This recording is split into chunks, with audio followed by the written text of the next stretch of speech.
was just friends having sex. That's it. Don't have to look like the father. I hadn't seen her in so long. I didn't expect you to say that. I ain't gonna lie, I made a move. Even though you got one. Don't you put that evil on me, Ricky Bobby. Yes, you can. I need all my food fresh. You up to something. I had a girlfriend, we had a threesome. And, you know, it went from oral. You could tell then she is pregnant. Then she said no, and then she blocked me from asking her. Unacceptable. Ms. Destiny Rogers says that she got pregnant and gave birth to her son Christian after an encounter with her elementary school sweetheart. The sweetheart in question, Mr. Stone, says it's basically impossible for him to be Christian's father because, and you guessed it, Ms. Rogers is extremely promiscuous and has slept with his friends. Ms. Rogers says the DNA test result will shut Mr. Stone up and force him to take care of his child. Let's see if that's what eventually happens. Ms. Rogers, you say there's no doubt Mr. Stone is Christian's father. Yes, Your Honor. Explain. I met him in elementary school. We was friends. I kind of moved away after a while. We was close friends, but you know, we never kept in touch because we were so young. And one day, after so many years of being apart, I was at my friend's house, or I was at her boyfriend's house, and we were chilling, and he walked through the door, and I'm like, really? Of all places, he had to walk into where I'm at. And it went on like that for a while. They hung out, had intercourse, and had fun. Then Ms. Rogers discovered that our man here had a girlfriend, so they stopped speaking. Once I found out that he had a girlfriend, we stopped talking. You had no idea. I did not have no idea that he had a girlfriend. He told me about a girl that he had talked to, but he stopped talking to her. When I walked into that house, she was at one of my friends' house. And when I walked in, she was already hugged up with one of my friends. I was not hooked up with nobody. When he walked in the door, I was sitting at the table. On his lap. I was not on nobody's lap. When he came in the door, I was sitting at the table. The friend that he was talking about was in the kitchen. I was not sitting on nobody's lap. And that's the big claim Mr. Stone here is making. He's saying he used a condom, but Ms. Rogers is saying that they might have used a condom for the first time, but they didn't use it every time. Okay, that may sound reasonable, but how true is it? Did you have unprotected sex with Ms. Stone? It was not one time. And that was in the threesome. It was not one time. In the where? And the threesome between me, her, and... We had a threesome. The night I found out that he had a girlfriend, we had a threesome. Jerome, at first I thought he said in the freezer. Then I realized he said in a threesome. I don't know which one caught me by surprise more. So you didn't use protection in a threesome with Ms. Rogers and another... The other girl was my girlfriend. That's really the stuff of legends. So Mr. Stone arranged a threesome between himself, Ms. Rogers, and his girlfriend. And he didn't tell Ms. Rogers that he had a girlfriend till that night. That's an insane thing to pull off. And he also slept with both of them without a condom. Sadly, that's exactly the type of stuff you do right before you end up in paternity court. When I was talking to him, it was just me and him, and we was never together. We was never in a relationship. It was just friends having sex.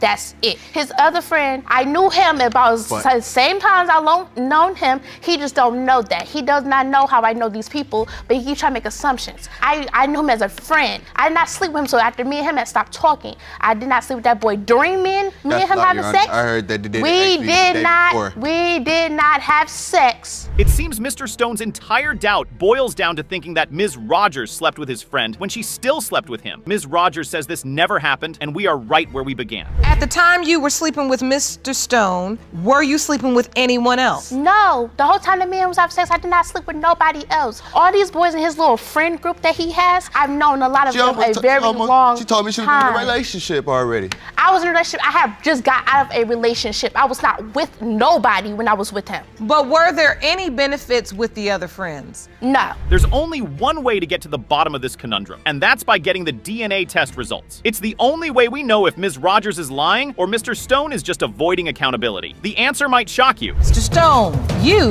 are not the father. Told you I don't got lying about nothing. I know what I did. I paid for extra. It's cool. Not cool. Child. It is cool. You proved what you wanted to. You proved that I'm such the whore that you think I am. You proved it. It's not that. I wanted to know for a fact. I wanted to know for a fact is that my child or not. You proved it. You like proved I I'm told such you, the whore. I don't know who my baby daddy is. You proved it. You proved your point. You're good. Ms. Harris is a triangle everyone wants to be in. It's a love triangle, and two men are in court today claiming to have fathered her 18-year-old daughter, Anaya. One of those men is her current boyfriend, Mr. Murray, and the other man is her ex-boyfriend, Mr. Donaldson. Both men insist that they are Anaya's father and believe today's results will prove them right. Let's hear what Ms. Harris has to say about her relationship with both of these men. From my understanding, we was dating. But then when I got pregnant, he told me he had feelings for another girl.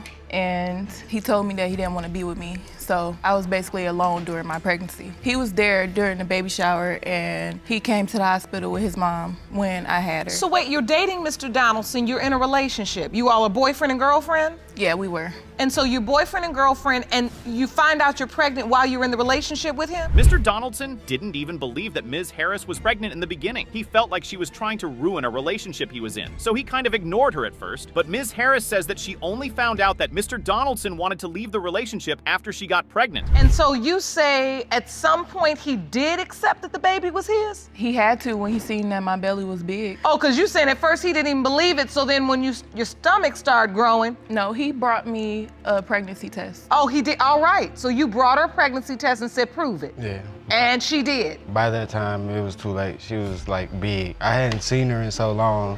It wasn't even no point in break. So Mr. Donaldson was a doubting Thomas, but is now claiming that he's the father of a child he'd originally doubted existed. Mr. Donaldson says that once he knew that Ms. Harris was pregnant, he immediately accepted her pregnancy. Even his mother, who's in court as well, accepted it. So if Mr. Donaldson originally accepted the baby, how are they all in paternity court trying to find out who the baby's real father is? The thing that really changed my mind is when my mother went to pick the baby up and saw Fred. Oh, so Mr. Murray, why do you believe you could be the biological father of this child? One day I was on Facebook and I got a message, and he told me that the baby could possibly be mine. So you get a message from Mr. Donaldson? Yeah. Telling you that the baby could possibly be yours? Yeah, I need to get a DNA test. You sent him that message, Mr. Donaldson? That sounds like something you say when you're trying to cover something up. Anyway, Mr. Murray says at the time, all Ms. Harris's family members were telling him that Anaya looked just like him, but even if they said so, the timeline had to match up. He cannot think he's Anaya's father if he didn't have intercourse with her around the time Ms. Harris conceived Anaya, right? While you were in the relationship with Mr. Donaldson? Yes. Okay, let me try to understand all this. Mr. Murray, what do you remember? She was in a relationship with Mr. Donaldson at the time, but you all ended up having a sexual encounter during that time? Yes. But you say you used protection. You say you did not. Okay, that's how we get a paternity issue. So, Ms. Harris, why are you so convinced that Mr. Donaldson is the father if you admittedly had sex with Mr. Murray? Yes, that's exactly how you get a paternity issue. Anyway, Ms. Harris is still convinced that Mr. Donaldson is her child's father, despite also sleeping with Mr. Murray during the conception period. She says she's convinced Mr. Murray isn't the father because she used protection with him and didn't use protection with Mr. Donaldson. Oh, you're saying the time that you had sex without protection was in December? Yes. It wasn't during the window of conception? No. All right. So you submitted these dates to the court. You said your doctor told you your date of conception was around February the 10th. Is that correct? Yes. Anaya was born on October 21st. Yes. Do you remember when you were intimate with Mr. Donaldson? The beginning of January. Here's the thing. According to the conception calendar that Ms. Harris got from her doctor, she conceived Anaya in the middle of February. Ms. Harris says she was intimate with only Mr. Murray in the middle of February, but she used protection. The only time she didn't use protection was with Mr. Donaldson, but she only slept with him at the beginning and end of February. But Mr. Murray has a bit more to say about this situation. We had a situation December 14th, What's the situation? a threesome. Oh, I didn't expect you to say that. Okay, so, wait, that's December. And you didn't use protection during that? I don't know what y'all out here doing. We know young people, and we know you're gonna be young, but this is a lot. This is too much. The threesome's bad enough. Unprotected is just outrageous, insane, unacceptable. And threesomes are also one of the fastest ways to get yourself in paternity court. Anyway, Ms. Harris says this doesn't matter because the date of conception for the baby is in February, not December. So unprotected intercourse with Mr. Murray during that time wouldn't matter. Anyway, now we have two potential fathers for the child, and as we know, this means either one of them has to be the father, right? Well, let's find out. These results were prepared by DNA Diagnostics, and they read as follows. In the case of Murray versus Gerald Donaldson, when it comes to 18-month-old Anaya Harris, it has been determined by this court. Mr. Gerald Donaldson, you are not the father. Okay then, no pressure. This just means that Mr. Murray had to be the father. There's surely not going to be any huge surprise here, right? I mean, what other option is there? Mr. Murray, you are not the father. I can't sit here no more. Miss Harris? I don't want to be on the camera no more, no.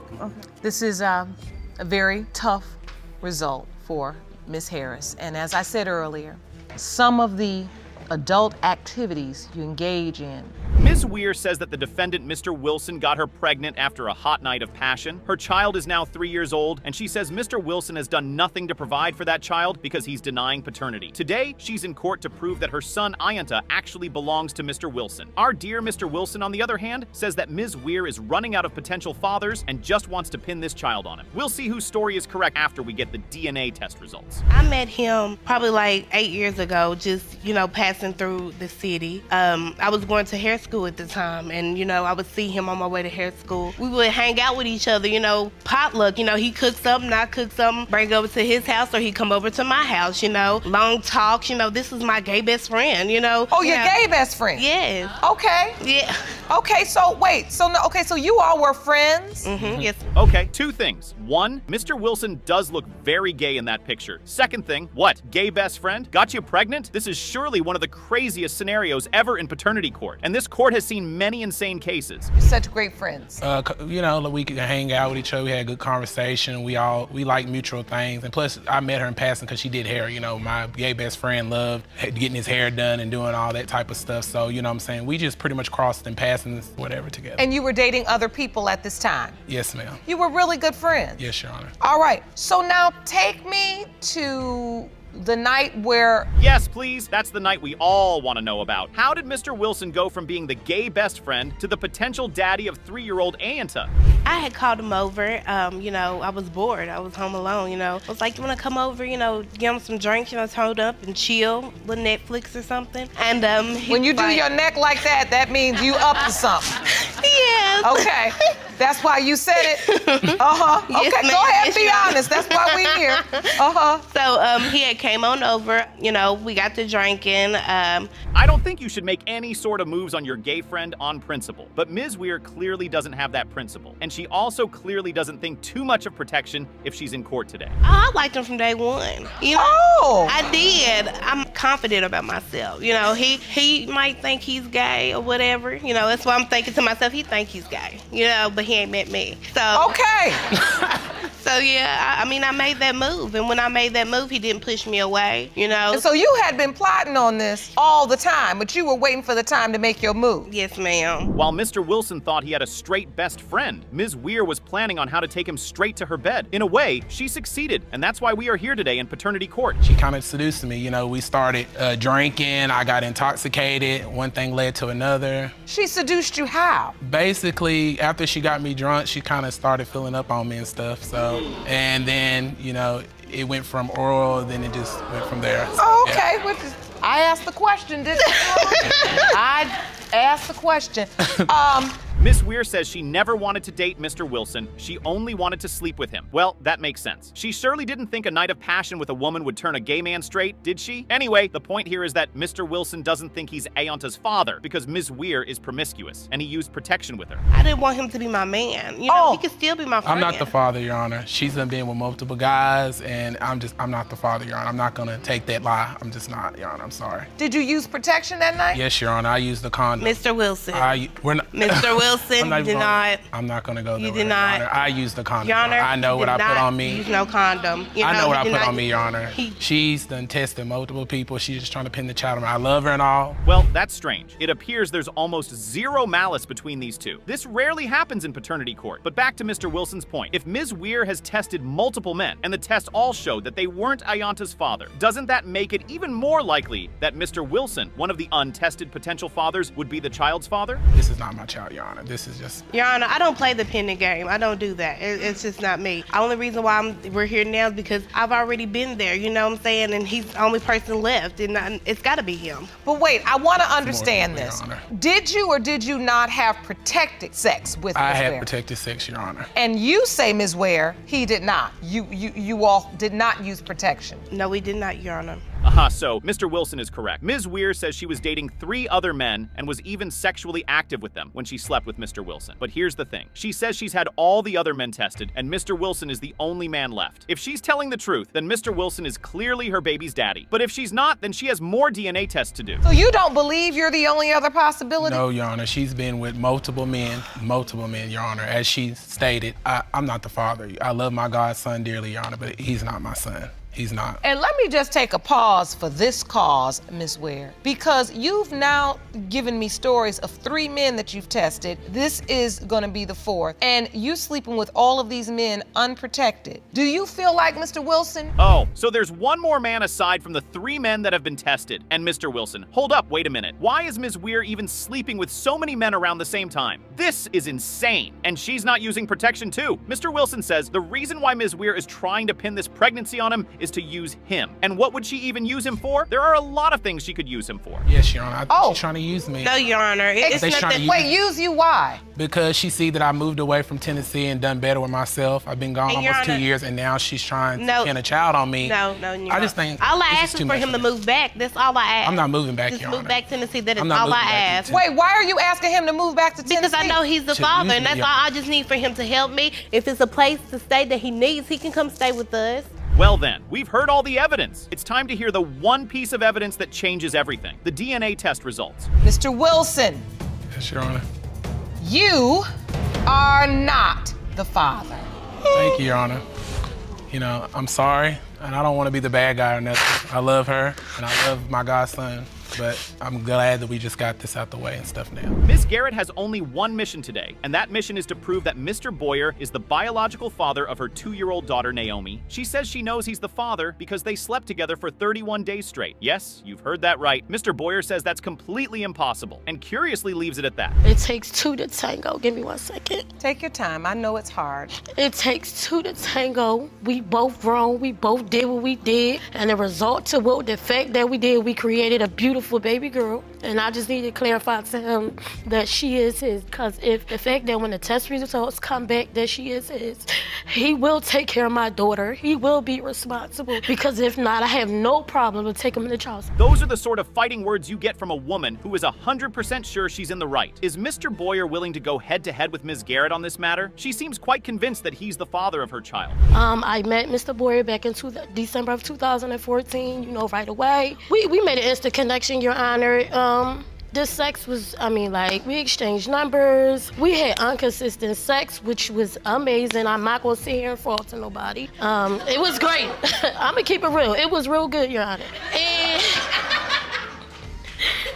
And we had 31 days of sex unprotected. That should be some sort of record, but not like a normal record, but like an irresponsible record. That's something you do when you're trying to make a baby, not just having fun. What did Ms. Garrett think will happen? That no consequences will arrive from doing something like that? And does she mean 31 days through her period? They were sleeping together through all 5 days of that? Mr. Boyer, do you admit you had 31 straight days of unprotected sex with Ms. Garrett? No, I do not. It wasn't consistent. It wasn't 31 days consistently. It was about a month worth of it, but it would be only like on the weekends. Like, I can't even work for 31 days. Did you do it for 1 day?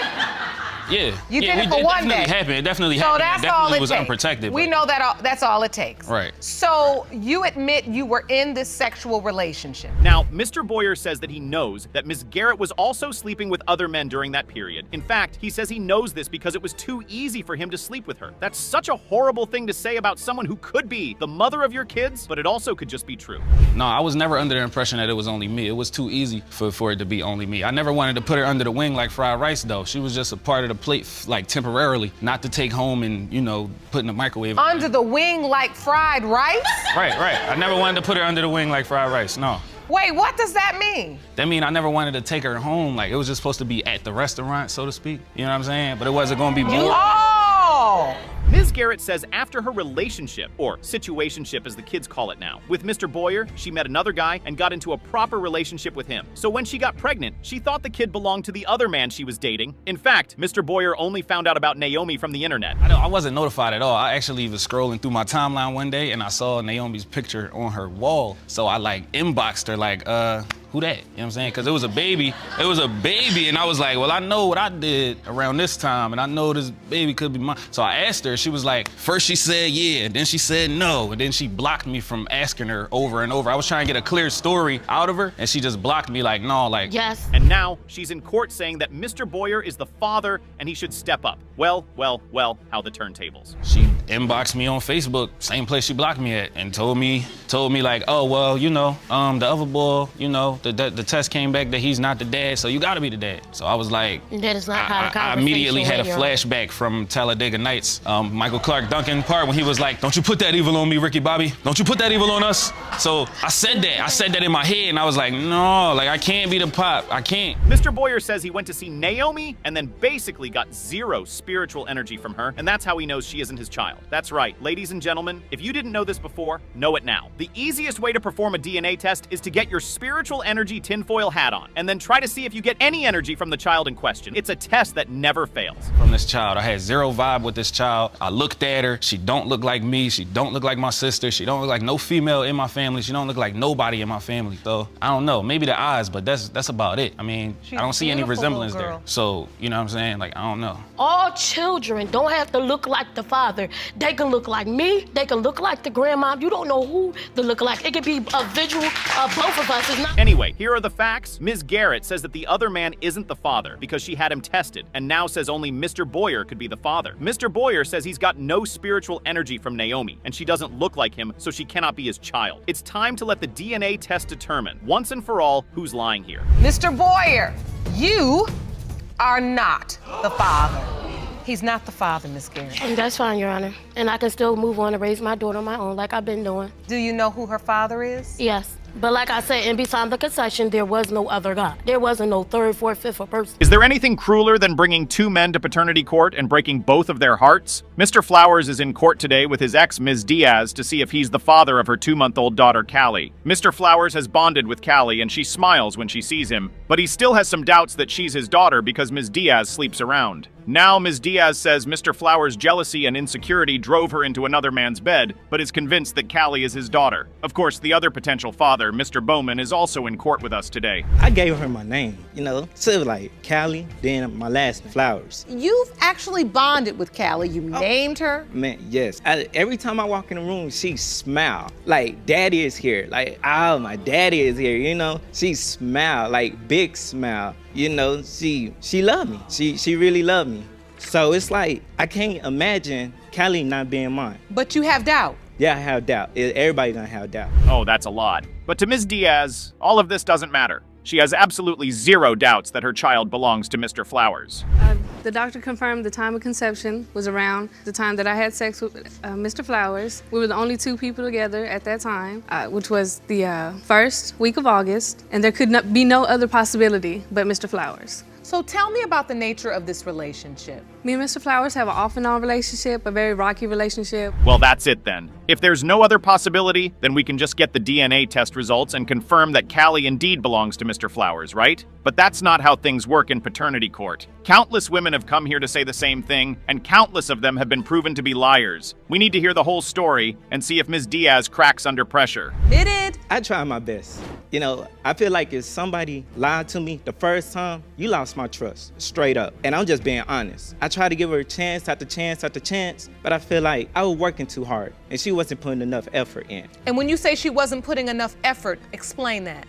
You know how you could feel that love is in the air at first, but then again, it's like kind of drifting away because she's talking to another person? Mr. Flowers said he's given Ms. Diaz all the chances in the world, and she still keeps on cheating on him. He says the other gentleman, Mr. Bowman, is Callie's father, and he has some evidence for that. Because, let's be honest, she sleep around. She sleep around. So in my head, it's like, do you want me to be there because you know I'm gonna be there and you know I'm gonna be the good father? Or are you just gonna use me because you can't find these other dudes to be the father? So you think she's saying you're the father because you're the steady Eddie? True story. That's extremely ruthless if it's the truth. Ms. Diaz looks so kind and innocent. Would she really push a child onto Mr. Flowers because she believes he's a steady Eddie who will always be there? He says you were sleeping around. Were you? Is that true? Yes, Your Honor. It is. And why are you convinced then that Mr. Flowers is your child's biological father if you admittedly were having sex with more than one person? Well, I was in a rough time in my life at that time. I felt like Mr. Flowers wasn't giving me the support I needed emotionally or financially for us to be able to make a relationship work. I'm sure that he's the father. Ms. Diaz is sticking to her story for now. It's the regular story we hear in paternity court. She says she knows the period of conception, and he was the only one she slept with at the time. That's sound logic. She even has a calendar to prove her claim. Apparently, she'd slept with Mr. Flowers during the week of conception and slept with Mr. Bowman the very next week. However, she didn't tell her doctor that. Perhaps he would have told her there's a very slight possibility that Mr. Bowman could be the father. And she's like, I'm pregnant. I'm like, what? And so when she said this to you, did she say, and you're the father, or you are one of the potential fathers? She said one of the potential fathers. She came straight with me. Like, she was honest with me with that. Ms. Diaz, did you also tell Mr. Bowman that he was a potential father? Yes, Your Honor. And what was his reaction? He said, well, if that's the case, we'll get a paternity test. So she told both men they could be the fathers of her child, but she's in court today saying she's so sure that Mr. Flowers is the father? Well, that may seem odd to you, but that's probably because Ms. Diaz didn't know who the true father was until her doctor told her the week of conception. To be fair to Ms. Diaz, her story is holding up well. No holes so far. Well, that's until this moment when she explains her relationship with Mr. Bowman. So during the pregnancy, you were with Mr. Bowman. Me and Mr. Bowman were friends. And so during the pregnancy, he was around? Hold up, what? Just friends? Nah, you didn't tell me all that. Y'all was saying, oh, we were this and that. He made me feel good, and Me and Mr. Bowman were never in a official relationship. But during the pregnancy, you were with him? Yes, Your Honor. But then at the birth, Mr. Flowers was there. She's 100% sure again. But Mr. Flowers has another explanation for why Mr. Bowman wasn't there. He says he wasn't there because he and Ms. Diaz fell off. Ms. Diaz denies this. Anyway, Mr. Bowman is fairly certain that the child doesn't belong to him either. During the time when the baby was conceived, when me and Miss Mia had sex, I didn't climax. Oh, well, I walked myself into that, didn't I, Joel? So this was one occasion that you all had sex without protection? It was multiple occasions. I can tell you that the first few times when we had sex, right around the time when the baby was presumably conceived, I didn't climax. Okay. All of this testimony points to the fact that Mr. Flowers is Callie's likely father. If I were a gambling man, that's exactly what I would put my money on. Well, let's see what the DNA test results have to say about that. Mr. Flowers, you are not the father.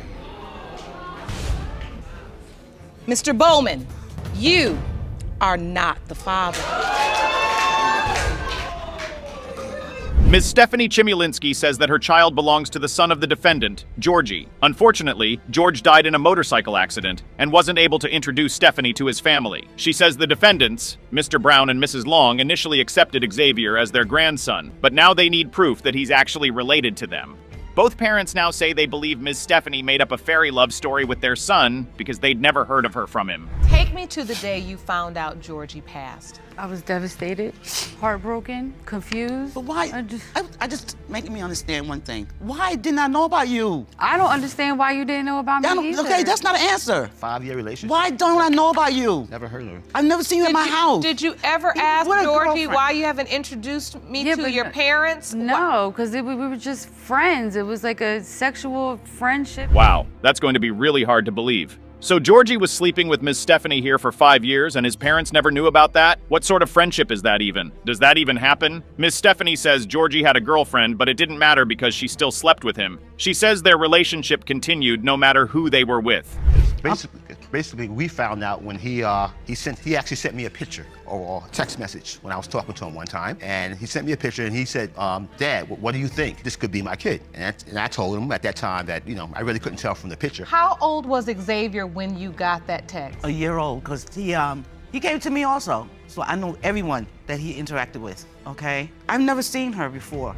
Here's what really happened. Georgie supposedly had this child with Ms. Stephanie before he passed, but he either wasn't sure of being the child's father or just didn't want to introduce Stephanie to his family. This meant that Stephanie never met Mrs. Brown until Georgie passed. Years after his death, Mrs. Brown was still being urged by friends and family to find out if Xavier was her grandson, and now she's in paternity court to do just that. No, she wants to be Georgie. He and Georgie was doing a home DNA test a couple months before he had passed, and we couldn't come up with the money.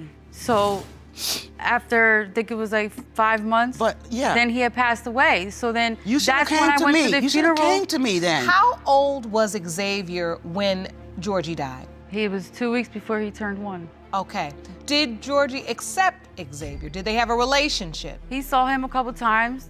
Well, that's a great question, because it's important to know if Georgie also had any paternity doubts. Did he really think Xavier was his kid? And if he did think so, why didn't he introduce the boy to his family members? What happened? Georgie died. He was 2 weeks before he turned 1. Okay. Did Georgie accept Xavier? Did they have a relationship? He saw him a couple times. They took pictures together and... 5-year relationship? You only saw him a couple times? No, with the baby. Why did he only see the baby a couple times when he was almost a year old? He wasn't positive if it was his or not. Well, it turns out even Ms. Stephanie doesn't know if this baby belongs to Georgie for certain. When the baby was 5 months old, Georgie came to me and called me and said, "Your son has my nose." And I said, "Oh my God, He came you to are you right." and said, he said that? "Your son has my nose." Just out the blue. Yeah, when the baby was 5-6 months old. So the truth is you don't know for sure, Ms. Chiminski. You really don't? No. Okay, so let's just get down to the bottom line. Just the you don't know for sure. Right. So you and Georgie tried to figure out the timeline. It turns out there's one other man who could be the father of the baby in question. Unfortunately, the other guy who could be the child's father had been murdered 5 months into Miss Stephanie's pregnancy. So the two guys who could be her child's father have now passed away. The family members of that family didn't reply to Miss Stephanie until Xavier was 2, and when they did, it was to tell her to raise the DNA test fees herself. I just wanted both of them, both the grandparents, to know, because they both don't have they both lost a child. We all want to know, but you can't delusion yourself. Georgie was popular. I'm gonna tell you like it is. Very Georgie was very popular. And a lot of women wouldn't mind having Georgie's baby. He's not here to defend himself as far as saying, no, you're wrong, you're wrong. How many other women could have said the same thing? It could, so. Miss Stephanie says she now tells her son Xavier that Georgie is his father. In fact, she shows him Georgie's videos and he calls him dad. She says Georgie told her that even if he wasn't Xavier's father, he would still take care of him, so that's why she does that. The results were when he was alive that he was gonna be in his life. Really? Yes. Georgie couldn't even take care of himself. I know, I understand that, and I told you that the day before the funeral. He wanted it. I can see that he wanted it, but he wasn't gonna just claim it. He was gonna dig. So you feel like the reason why he said, "Mom, who does this baby look like?" You felt like it was because he wanted the baby, but he just wanted to be sure. Mrs. Brown might look all right now, but this is such a traumatic situation for her. The fact that she has to relive the trauma of losing her son is painful, but she does it anyway because she wants to know the truth, and she's correct. Now let's see whether Georgie is truly Xavier's dad, or if Mrs. Brown just relived her pain for nothing. After the fact, after he passed, 2 years passed. I went on with my life, okay? Grieved for 2 years. That's why I didn't bother you. Wait a minute, let me finish. And those are the worst 2 years of my life. 0%. I'm sorry. Ms. Jones-Henry says that Mr. Jackson dumped her after finding out she was pregnant with her now 35-year-old daughter, Melanie. This is the first time she's seeing Mr. Jackson after he dumped her 35 years ago, and this is also the very first time her daughter, Melanie, is seeing Mr. Jackson. That is, she's not seen her supposed father in 35 years, and today, in paternity court, is the first time they are meeting. Of course, Mr. Jackson denies all of this. This is my first time ever even seeing him.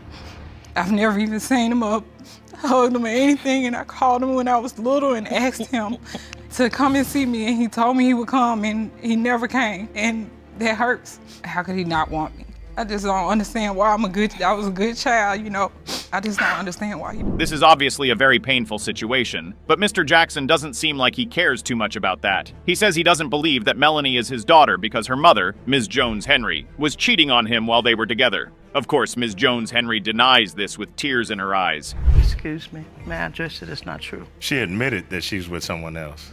I tricked her into admitting that she was with someone else. So wait a minute, you saying you tricked her into admitting that? Yes. What did you do? Explain to the court. When she told me that she was pregnant, I knew that I wasn't the father, but I said, you need to go check with that other guy that you were with the last time. She said she didn't know that I was lying about that. But Ms. Jones-Henry denies all of this again. Her performance is really, really, really convincing. And if you didn't watch Paternity Court a lot, you'd argue that she is definitely telling the truth. But we all know things are not that straightforward when people come in front of Judge Lake, right? Men lie, women, even crying women like Ms. Jones-Henry, lie, but the DNA never lies. Did you admit you were with someone else, Ms. Jones-Henry? Yes, it is. It's true. I've never admitted that I was with anybody else. As for me, I've always told her Clarence was her father. The Clarence was her father, they knew. That's because I was the only one she could get hold of. The guy that she was supposed to have been with, she couldn't find him. So then she came to me. Those are huge accusations, but Ms. Jones-Henry immediately dismisses dismisses them. She tells the court that Mr. Clarence Jackson was the only man she slept with when Melanie was conceived, and that's that about that. I met her at the club, yes.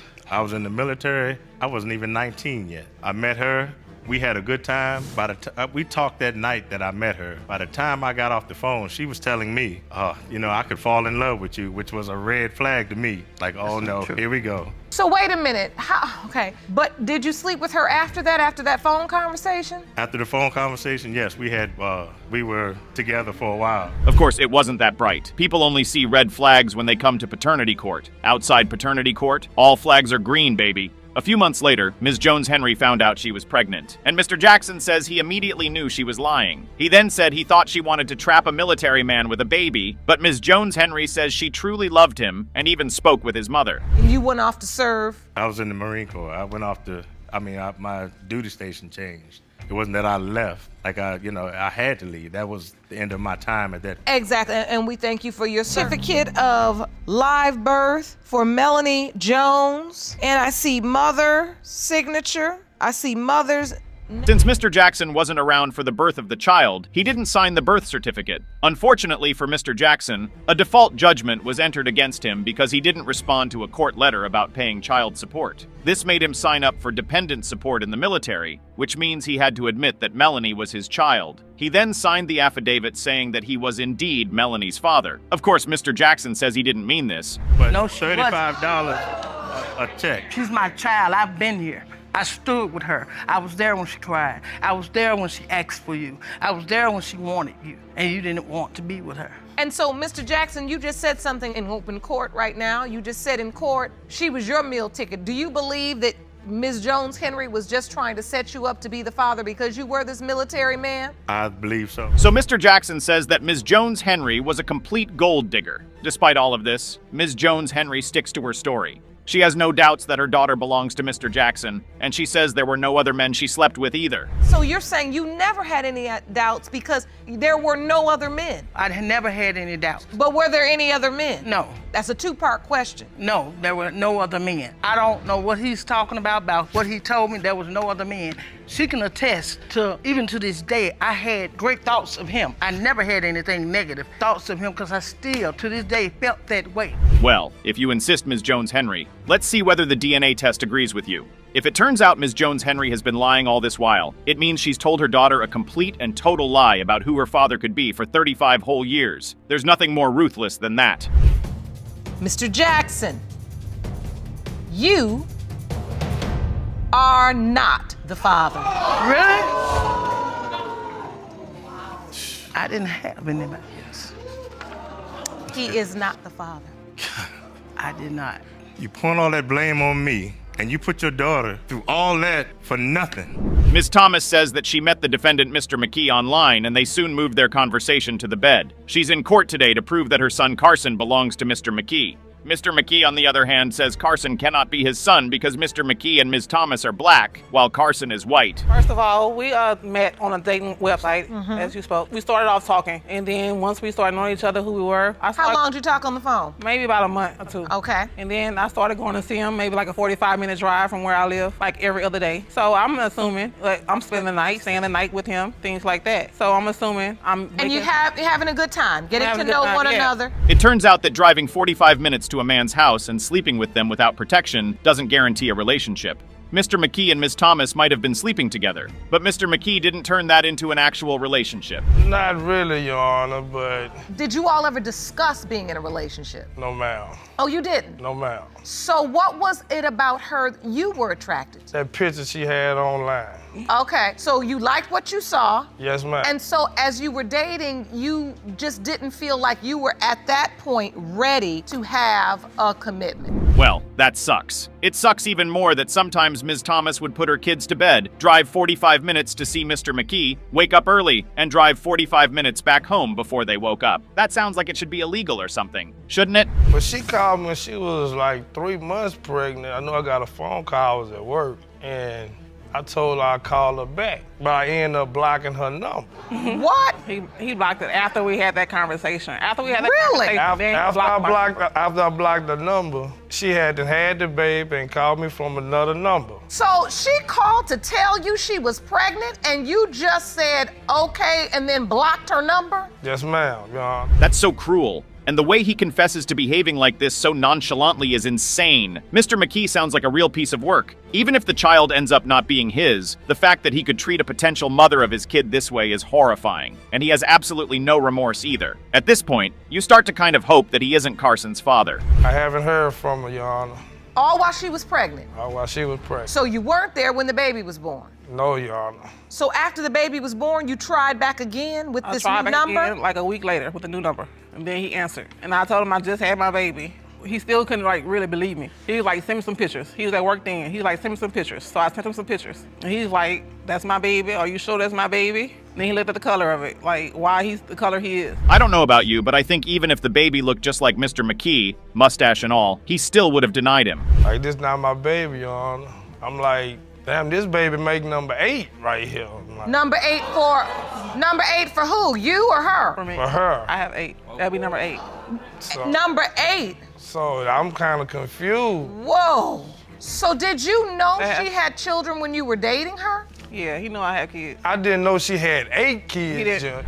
Wow, Ms. Thomas has been hard at work. She's really been working at making these babies and delivering them. That really puts a whole new twist on her, putting all 7 of her children to bed and then driving 45 minutes to see Mr. McKe and then driving back. This is insane. Not just because of the skin color, but you felt that the features and even the characteristics of the baby were of a child you believed to be biracial. Okay, because you know in this courtroom, we don't play around judging kids by their skin color. You're right. But I'm trying to understand when you say it looked like it could be, I understand what you're saying. Well, Mr. McKe does have a point. That baby does look biracial. Maybe Mr. McKe is also secretly biracial, or maybe Ms. Thomas is secretly biracial. Anyway, that's why Mr. McKe says that he isn't Carson's father. It's a happen in a month. Wait a minute, explain that. I meet you April the 1st, and April the 20th, we getting it in. It ain't gonna take long. Oh, you're saying it's because she had sex with you so quickly that you felt like, well, maybe this is the type of person or type of woman who's also having sex with other people. But when we first started off, we was using protection. Mr. McKe says that it only took him 2 weeks to get Ms. Thomas to sleep with him, and that's another reason why he thinks she's entertaining other men. But Ms. Thomas denies all of this and shares the heartbreaking story of hiding her pregnancy from her family members. You did? For my whole family, because I didn't want to have another child without their dad. So the entire 9 months you went without the support? When I went into labor, my family was like, what? You in the hospital having what? I said, I'm in the hospital having my baby. And you had no idea, Mr. McKe? Oh man, I didn't know she was having a baby, Your Honor. But look at that baby.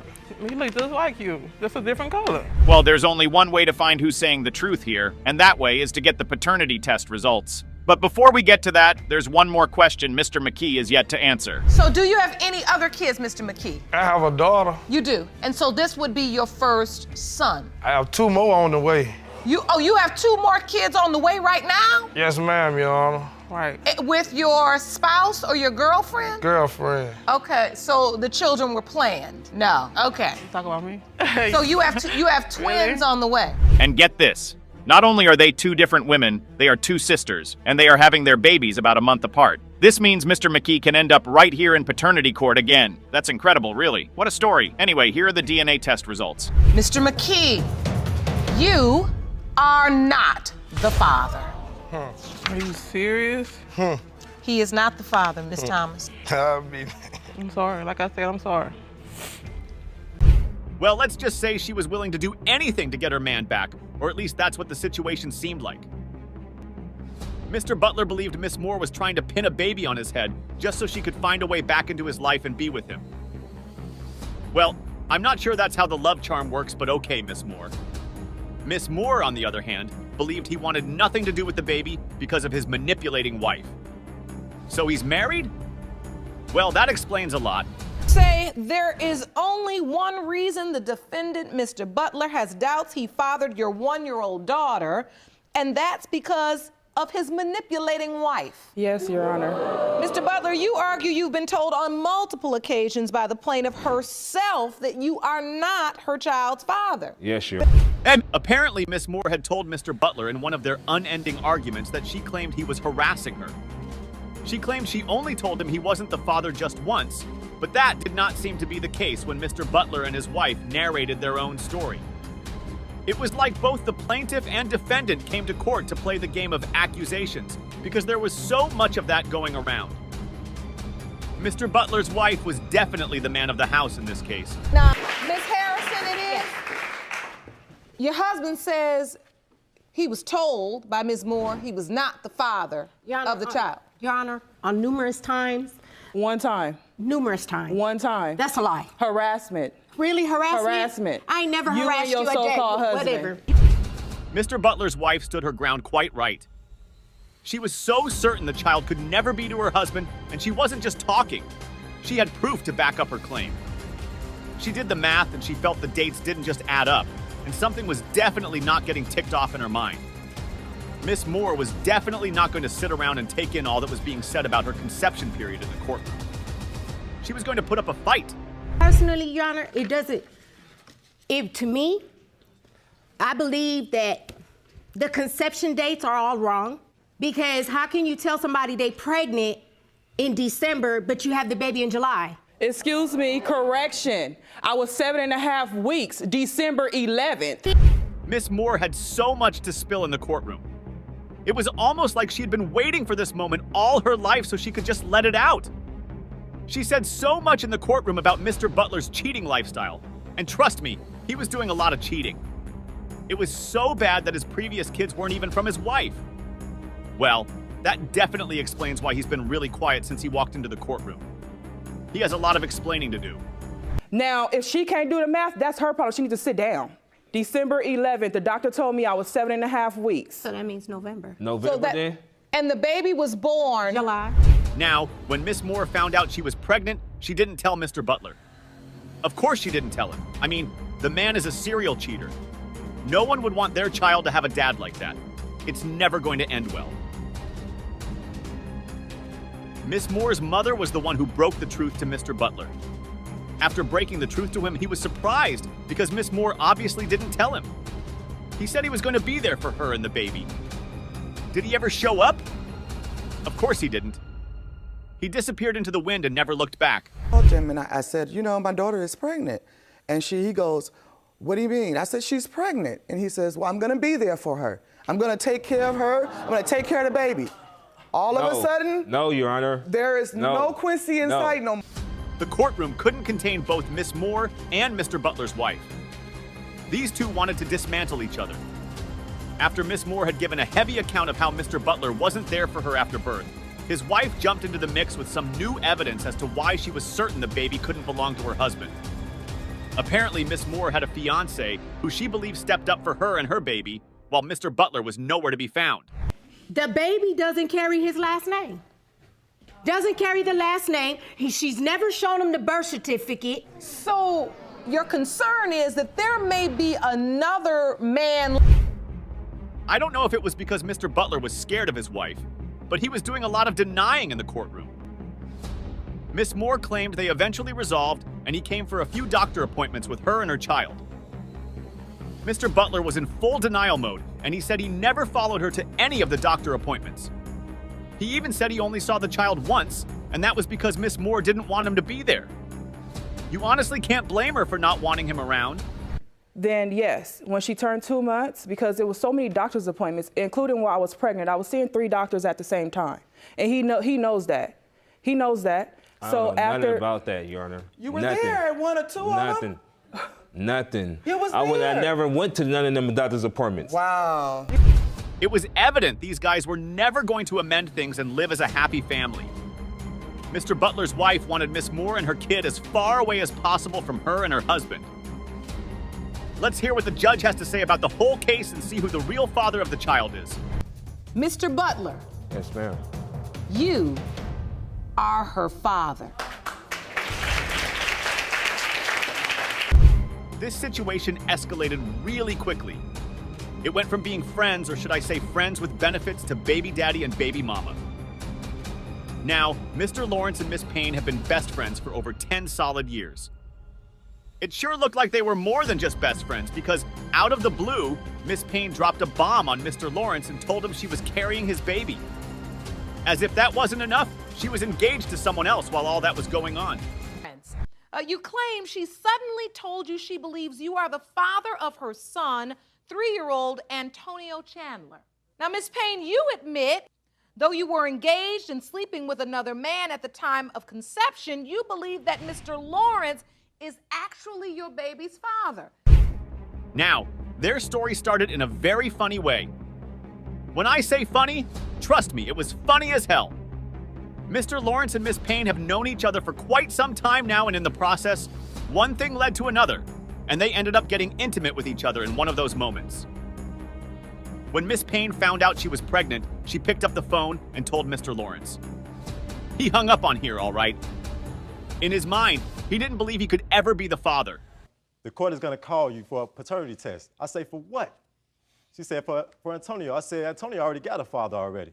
So I said, why would you wait so long and tell me that I need to take a paternity test? So she's like, no, I didn't do nothing. Did you have sex with her? Yeah, I had sex with her. The mind-blowing thing about this was that Miss Payne had a feeling that Mr. Lawrence could be the potential father of her child, but refused to say anything to him. She even named the child after her ex-fiancé. Wow, that would definitely make anyone speechless and have so much doubt. When she was asked why she didn't say anything, she claimed she was scared and didn't know how Mr. Lawrence would react if she ever mentioned it to him. Talk to me. Talk to me. I was scared. I was scared to tell him. I didn't want him to act the way that he's acting now. And he's supposed to act out. It was pretty hard to understand the dynamics of the so-called best friendship they were having. Miss Payne came in with a different story, claiming it was Mr. Lawrence who took her virginity, so she is sure for a fact that he is the father of her child. You can expect that Mr. Lawrence wasn't going to sit down and listen to any of that. He called her a big fat liar, saying she had been intimate with other men way before they ever had sex. Come on now, if I took anybody's virginity, it took me that fast, that quick to do it. The same day, you wouldn't were let me take lying. the It wasn't no same day. So wait a minute, I know we're here to talk about paternity, but I want to figure out what kind of best friend relationship is this? Now, what is this? Her ex-fiancé was never really in the picture. I mean, how do you name your child after a man who is almost never around to know what you need or how you're coping? She couldn't even remember if her ex-fiancé ever met the child while they were together. Trust me, Miss Payne is one funny ass woman, because who does that? What was even worse was the fact that she knew the baby didn't belong to her ex-fiancé, but she made him believe it was his baby. Mr. Lawrence, why do you think she's lying? The reason why, let me tell you, Judge. One day I went out to her house. I brought some drinks out there. We get to drinking. Now the question in the mix of the whole story was, why did she wait so long to finally tell Mr. Lawrence that he could be the father of her child? I mean, she had so much time to break the news to him, so why didn't she? Mr. Lawrence even mentioned several instances where he asked her and expected her to be honest with him about who the father of the child was. But for some reason, she never told the truth. It's starting to seem like she has something to hide. Why would you wait 3 years to say that? Because I knew you was going to act the same way you're acting now. That's not this right. Man That's not tarnished right, my though. name That's not and right. everything. Who did? Mr. Lawrence. Well, she was definitely hiding something. She was asked why she didn't just tell Mr. Lawrence he was the father of the baby. Her reply left everyone in the courtroom with nothing short of surprise. She claimed that her son looked exactly like Mr. Lawrence. So once Mr. Lawrence picked up the child, he would automatically assume the child was his and would want to take responsibility. Come on, Miss Payne. That's really not how it works in the 21st century. What kind How of, can somebody just look at a child and just because say, he looks see just similarities like you. and just say, Look I'm at the him. daddy? He looks It just like doesn't you. work that way. He looks It just like doesn't work you. that way without you just saying, He looks like I'm the you. daddy. Did you ever tell me that? No. So why are you sitting here lying and He saying that looks you like told you. me this, and this, and He that's not looks what like happened? Well, I guess there's only one way out of this mess, and that's to bring out the verdict from the DNA results. Could Miss Payne be telling the truth about the paternity of the child? Or does Mr. Lawrence not just want to be a baby daddy? Let's find out. Antonio, Mr. Lawrence, you are not the father. Mr. Baker thought he had found the love of his life, only to get his dreams and hopes shattered by the very woman he fell in love with. He claimed he loves older women because they bring less stress to relationships, but that wasn't the case here. Miss Woods wasn't just intimate with Mr. Baker, she was also sleeping with his best friend, and now there is a high possibility that the best friend might be the father of the child. Well, I did tell you his heart was broken. Good day, everyone. Mr. Baker, you claim you love older women. Now, you say when you met Miss Woods, you thought you had found the woman of your dreams and were thrilled to find out you were having your first child with her. But you say those dreams were shattered when you discovered she had sex with your best friend and he could be the biological father of your daughter, Trinity. Mr. Baker started by talking about how he got intrigued by Miss Woods. He said she was the life of the party, and her energy was just the best anytime he was around her. That all soon came to change when he found out all she had done to him. Trust me, he wasn't just heartbroken, he was furious at Miss Woods. He even started calling her names in the courtroom. Well, I guess you should never break a guy's heart. They never get over it. Her personality, I really was intrigued by her energy. She's like the life of the party, but her mind is what captured my heart. But after finding out all the stuff that she did, I look at her like a dirty dish rag trying to wash clean dishes. Oh, Mr. Baker was such a sweet man. While she was pregnant, Mr. Baker was the heaven-sent man who took care of her. He was cooking, he was cleaning, he was washing. You name the house chore, Mr. Baker was doing it all. Things took a turn for the worse when his cousin called him and said she had some heartbreaking news she wanted to tell him, but didn't know how to go about it. Mr. Baker was definitely not prepared for the news that was about to hit him. Cleaning, cooking, and I don't even cook, Yana. So you know how serious it was. Yes, he did I'm planning that. for this life. I was really serious about it. 8 months into the pregnancy, I get a phone call from my cousin. She said she got something to tell me, but she didn't know how to tell me because it was gonna hurt my feelings. Miss Woods didn't deny any of it at all. She said she actually did sleep with Mr. Baker's best friend. In her defense, she blamed it on the alcohol, claiming she had a little too much to drink the day it happened. Apparently, she happens to be a mother of 11, and the child whose paternity is in question is going to be the 12th child. Wow, she really lived her best life back in the day. I'm blaming it on the alcohol. You're not the first in this courtroom. Y'all understand that, but the thing of it is we had a little too much to drink, and everything is about being at my house, throwing parties, inviting everybody over to my house. My house is what we call the party spot. Crazy enough, Mr. Baker and his best friend slept with Miss Woods just a day apart during the window of conception. Miss Woods has some real nerves playing that kind of risky game with two men. It was almost like she didn't care at all, and all she wanted to do was have a good time. Both Mr. Baker and his best friend's names were not signed on the birth certificate, which then begs the question, who is the father of the child? That because you were doubting paternity? She told me, after I confronted her, that she did sleep with Jimmy. And we both slept with her like a day apart, around the conception time. Okay. And I have a chart that I made. Jerome? And Mr. Dudley walks into the courtroom, and it becomes a totally different ballgame. Miss Woods definitely didn't want him in the courtroom. As soon as he walked in, she wanted to rip him apart, but that really wasn't his business. He felt bad and wanted to patch things up with his best friend. But Mr. Baker definitely didn't care about any of that.